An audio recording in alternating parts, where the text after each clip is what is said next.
What's up, guys? It is the Bluebloods here coming back at y'all with another 2-minute drill episode Wednesday, May 19th. And tomorrow morning is the day, guys. Our Akil Glass, SWAC Player of the Year, Walter Payton Award finalist, Alabama A&M quarterback, is going to be with us. The full interview is going to be dropped on our YouTube channel in the morning. It'll be up at 8 a.m. So when everyone's waking up, it'll be there. Make sure to go check it out throughout the day. And just make sure you do not miss. I promise you this is going to be the episode y'all don't want to miss in terms of what we do here on the Bluebloods. So make sure to check that out. If you're not interested in the audio, in the video version, go check out any and all podcast streaming platforms. And the audio version will be available there, dropping at midnight. So, hey, if you listen to the audio version first, you could do that if you stay up late. But guys, we are so excited to have Akil on the podcast with us. So make sure to check that out. I wanted to spend the first little bit of this episode plugging that. But let's get right into these storylines, Brandon. One of these has to do with your school. Major Burns, former Georgia defensive back, at one time was an LSU commit. I believe he was committed for 6 months, and at the last minute flipped to Georgia. And he was from Madison Prep in Baton Rouge, so he's coming back to his hometown. Only saw limited action. I think the only stats he recorded last year were like 2 tackles, but he played in like 4 or 5 games for the Bulldogs. He was kind of set to be a key contributor, decided that he wanted to move his career in another direction. He will be eligible if the SEC knocks down their inter-transfer rules, which it looks like they are probably going to do in June. So odds are Major Burns will be eligible this year for LSU and fill a big safety spot. So, Brandon, for you, what did you think about this kid coming out of high school? 2, how excited are people in Baton Rouge and in LSU that a hometown kid is coming home? And what do you think? How big of a get was this for the LSU Tigers? Well, it's definitely something really cool to see, Zach, and that's just because of what I've been stressing on this podcast since we started. And it's something that it seems like as we've covered sports, we're going to our 3rd season. It seems like LSU has more and more gravitated toward let's recruit these hometown kids, these kids from Baton Rouge, New Orleans, Lafayette, I mean, all over Louisiana. And they've done like an increasingly better job of it over time. And yes, this is transfer. This is a kid that they did lose last season to Georgia, like last second, like you said. And that hurt to see because Major Burns coming in as a 4-star, I think he was 196th in the country as a recruit. I mean, you hate to see that kid leave. I mean, it's like he had like a 92 on 247's composite rankings, which is really good. I mean, anything over like an 8.5, you're like, oh wow, this kid's special. But a 9.2, I mean, that's a pretty decent 4-star recruit. So yeah, man, I'm super excited for it. I'm glad to have him back in purple and gold. I'm not sure exactly what the transfer or what caused the transfer. I would have to probably like lack of playing time. I know this Georgia secondary is super stacked, but I'm kind of confused. He is from Baton Rouge, so I guess that's kind of why he's coming to LSU. But LSU's secondary is fairly stacked now. I mean, they have Sage Ryan, the 5-star recruit, gearing up this fall. They have Todd Harris coming back again. And LSU's, I mean, their safety, I mean, they have a ton of safeties. So I don't know how much playing time Major Burns is legitimately going to see this upcoming season. Yeah, I mean, it's going to be interesting to see how he fits because, I mean, losing Jacoby Stevens, I mean, he could probably slide into that role. But like you mentioned, Sage Ryan is coming in. And I mean, so I don't know. What have you heard on the ground? I mean, was he an early enrollee? And 2, how has he performed if he's been on campus for spring practice? I'm not totally sure, Zach. I don't remember him being an early enrollee. Someone of his, he's a 5-star. You'd think he would be, but I didn't necessarily remember seeing him play during the spring game.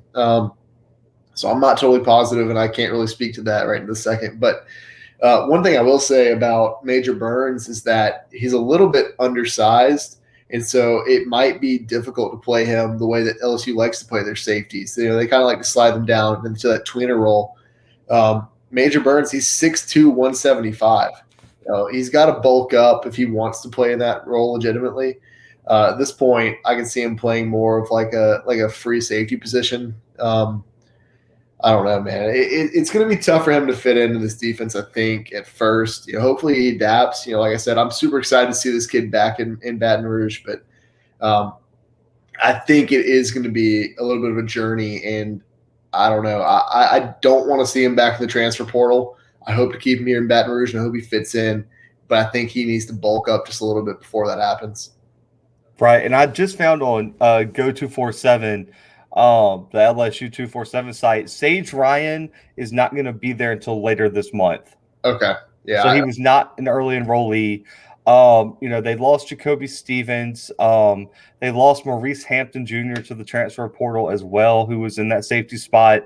But, I mean, people also forgot that Derek Davis Jr. was able to get in. Jordan Tolles, Cam Lewis, they're all back at that safety spot. So I'm interested to see, is Durante Jones going to go for kind of like a by committee approach? I mean, I'm not sure exactly, because I'm not sure of what his scheme is going to be, because you can only see so much in spring practice. So maybe we could see, if he runs a 4-2-5 look or something like that, then there might be room to have more, one of those guys that can fit in there. And I don't know about you, but Major Burns, he played most of his snaps this year for Georgia at free safety, but he also dropped down in the slot. That was his second most used position. So maybe LSU's looking to maybe use him as a slot corner. We saw that after Derek Stingley, Brandon. I know Flott had his moments, but once you got past Stingley and got down into that second, third, fourth corner role, LSU really struggled last year on defense and kind of matching the depth of some of these wide receiving cores. So maybe Burns can fit that need for the most part.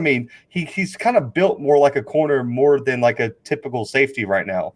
Yeah, I agree with you there, Zach. Like I said, he's a little better sized for the safety position. I think that he could fit really well in that like drop down, like the slot corner position.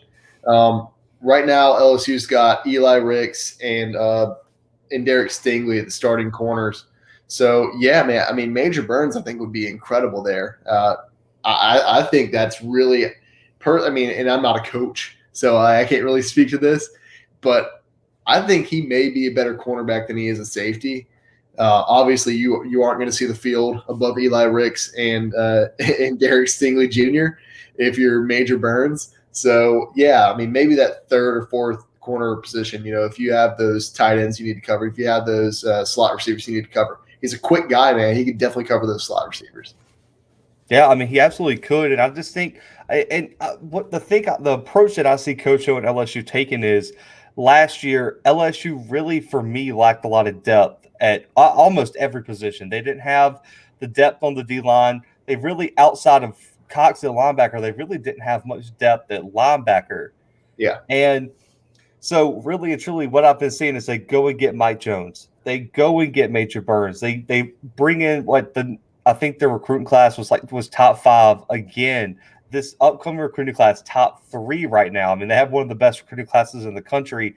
Coach O understands you're going to have depth, especially when you're going to be facing teams like Alabama, Florida, Georgia, even Ole Miss now, where they're 5 deep at wide receiver, and all 5 players can beat you in a multitude of ways. So you're going to have secondary depth, and really and truly, Coach O did a great job.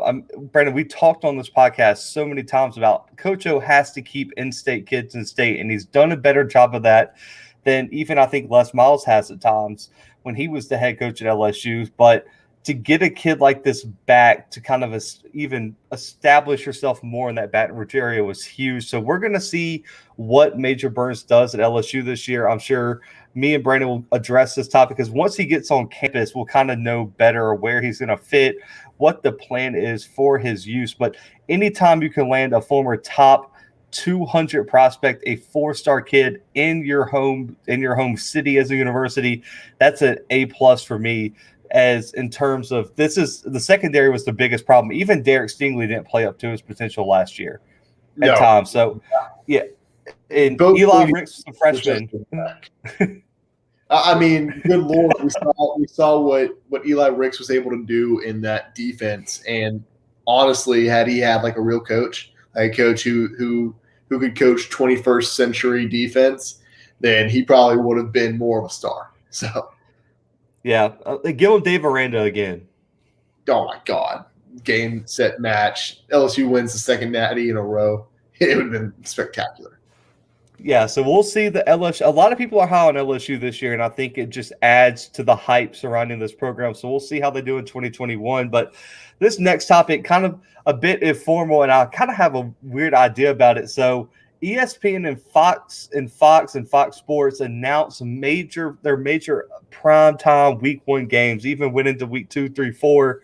But Brandon, I want to focus on this week 1 schedule because it's Labor Day weekend, man. It's already, everyone's pretty much already got Monday off, and we have just a slate of primetime games that is just, it's going to go from Thursday to Monday. So let me just go through this. So you have Ohio State at Minnesota so they're going to Minnesota on a Thursday night, primetime on Fox, your local channel. And then Friday, you have North Carolina traveling to Virginia Tech in Blacksburg, and it's going to be on ESPN for everything they said. They're still working out the final time, but it's going to be a night game because it's a Friday. We know this already. Then Saturday, Brandon, Alabama, Miami, Atlanta, 3:30 p.m. Eastern time on ABC. That's a Chick-fil-A kickoff game. That's a good one. Don't give me Duke versus Alabama again.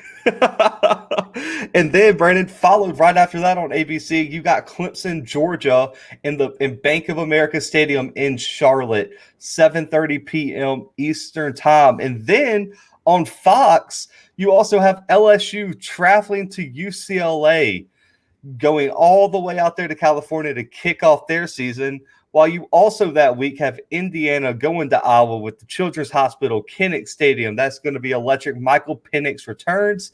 And Brandon, to even on top of that, Penn State traveling to Wisconsin, getting up there in Madison. We're all jumping around. That's going to be a Fox game. And then Sunday, Brandon, Notre Dame going down to Florida State. I don't care if Florida State's good or not. That's going to be a great game. Jack Cohen's going to make his first start for Notre Dame. Probably Mackenzie Milton going to start for Florida State, his first game. So you see 2 big transfer quarterbacks making their first start. Primetime ABC, 7:30 p.m. Eastern time. And then Monday, Brandon, Louisville versus Ole Miss, Chick-fil-A kickoff part 2, Mercedes-Benz Stadium, 8 p.m. Eastern time on ESPN. Which game, non-biasedly, because I know you're going to say LSU, are you most excited for week 1? Well, first off, before I answer that, Zach, I have to say, just this entire Labor Day weekend full of college football is about to make me cry. Especially intra-conference college football. You might see me shed a tear in the next few minutes. Only complaint I have, Zach, is that I wish Notre Dame and Florida State played Sunday morning so I could nurse my hangover by watching that game, watching the grass. And then again, since it's Labor Day weekend, I wish that Ole Miss and Louisville played at like noon. Then I could just put that. No, what time did UCLA and Cal play this past year? Like 8:00 in the morning. Something like that. Go ahead and put that in that time slot. That way, I can roll over in bed, flip the TV on, and just drink a Powerade and hope and pray the pain away.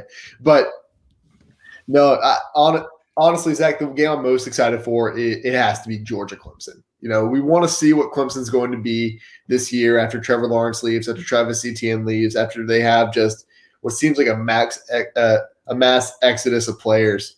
Yes, they also have a mass influx of players every single year because it's Clemson. Georgia, I want to see. I just want to see what this team's made of after they sort of fell off about halfway through the season last year. So yeah, that's probably got to be my number 1. My number 2, I'm actually really excited to see Alabama and Miami play, to be completely honest with you. I mentioned it earlier, like a few minutes ago, but I'm actually something about that game makes me really interested in it. Yeah, I don't blame you. I mean, it's going to be a really good game, but I think the obvious one. I mean, I'm glad you gave it number two because that's where I was coming because everyone knows what the game to watch is, and you said it, Georgia Clemson. I mean, so you get kind of like Brandon. If I had told you going into a game just like a year or two ago that I mean, or let me just ask you this: when has been the last time you've been this nervous and this questionable about a Clemson team coming into the season? Uh, I'll tell you exactly when Kelly Bryant started, got his head knocked off, and then Trevor Lawrence had to step in. I That's was like A&M. yeah. I mean, yeah, or when Trevor Lawrence got his head taken off, and then they had to put in I don't even remember the kid's name, Bryce. Yeah, it was like Chase Bryce or something Oh, like right. that, and yeah, he had to go in Syracuse, almost beat him. I mean, but Brandon, there's so many questions surrounding this Clemson team. They were supposed to have all their defensive starters back. They lose Mike Jones. They lose Darren Kendrick at the corner spot. That's two of their best players. That D line is going to be ferocious. Let me just say that. That defensive line might be one of the best put together from end to end, including the middle, the best defensive line we've seen in multiple years, just in college football in general, between Miles Murphy, Brian Barisi, and all of them. I mean, that it's going to be a disgusting defensive line, and Xavier Thomas is still even there. But for me, the quarterback battle is going to be so big because listen, that Georgia secondary reloaded. Tyke Smith's back there now, and now you're going to throw him up. I mean, listen, Notre Dame was good last year, but let's just be honest. That Notre Dame secondary, outside of maybe Kyle Hamilton, is going to be nothing like the Georgia defense that we're going to see come in week one. And Brandon, we always see this for week one is the defenses always have the advantage early because the offenses have to get their rhythm. The offensive lines playing together for the first time.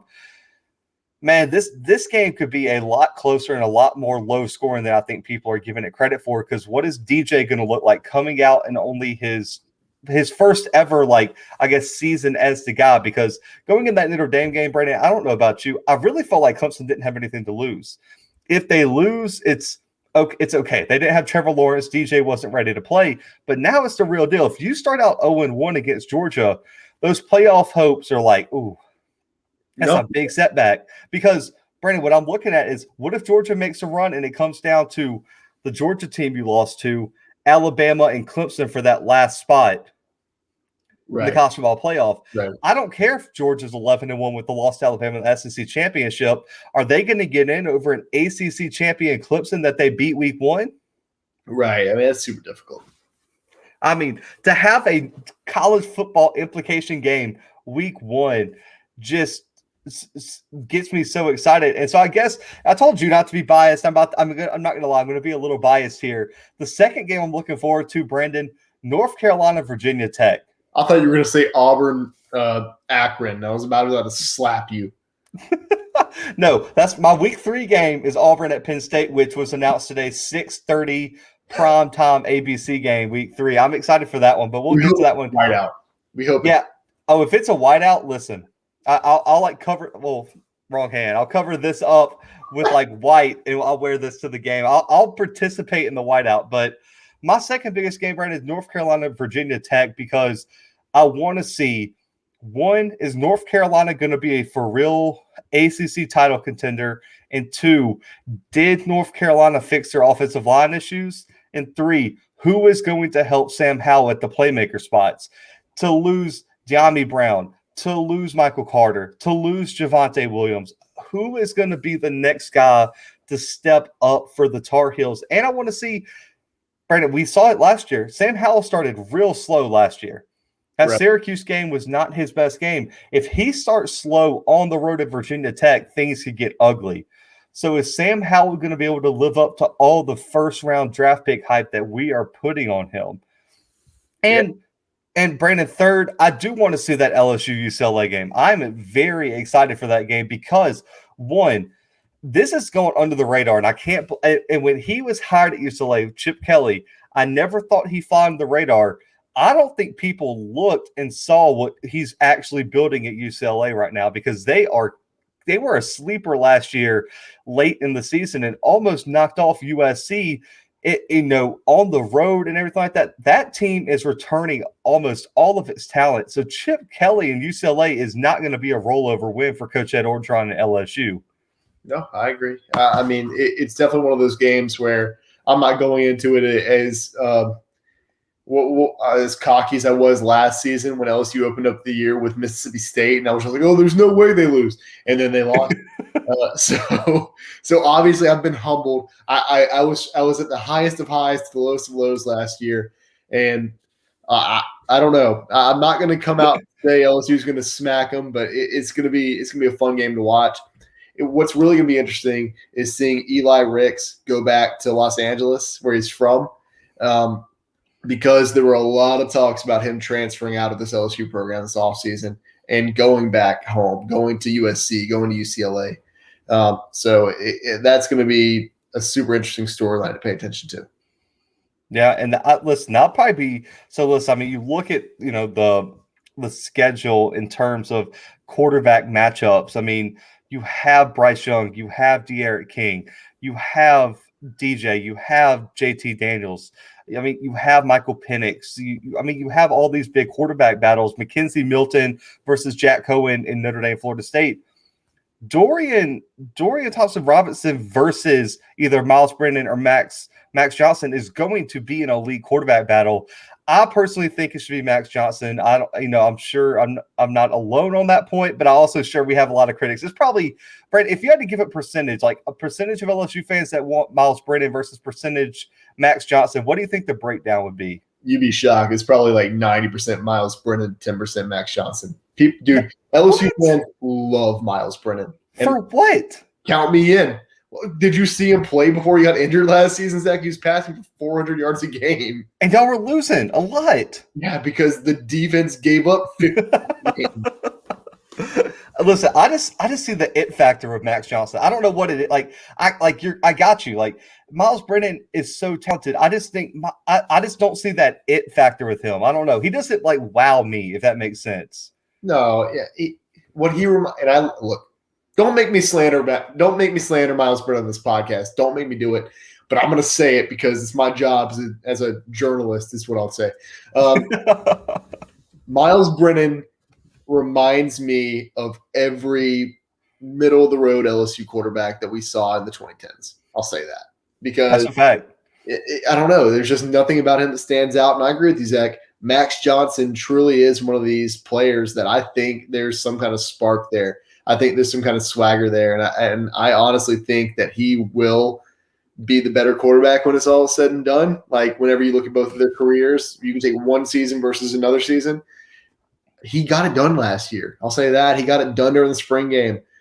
But LSU fans just have this emotional attachment to Miles Brennan. So I'll get that. That's the way I did. I was about to say 90% of fans must not have watched that Florida game if they are. I mean, so I'll say this. So, like, Miles Brennan is good. I don't think LSU gets beat 49-9 or whatever, or 48-9, whatever it was against Auburn if Max Johnson starts that game. No, I'll say that. I don't think they get beat as bad by Alabama if he starts the whole game. Right. Or at Texas A&M. I mean, there's so many games that could have went other ways if he would have been the guy from the start. And I'll say this will be where I'll leave it off before I get off LSU's, case. I think the goal for LSU fans is to find the closest thing to Joe Burrow you can. That's what I imagine the goal is. That's been the goal for anytime you have a quarterback like that in your school's history, you're trying to find the next him. Right. Max Johnson is closer to Joe Burrow than Miles Brennan is to Joe Burrow. That's what I was pointing out when I said he has that swagger and that spark. So I think you're right. I like that. But the last thing here before we wrap it up, this is the longest 2-minute drill we've had since like week 1 of starting this, but it's fine. Y'all like it. But Brandon, week 2, just real quick, looking ahead. I don't know if you saw this. Oregon's going to Ohio State to play in Columbus in one of the biggest games of the year. That game's slated for 11 a.m. Man, I love the Big Ten so much. That's so awesome. I don't care, Zach. If that gives me quality football from 11 a.m. to like 1 a.m. with Pac-12 after dark, I'm okay with it.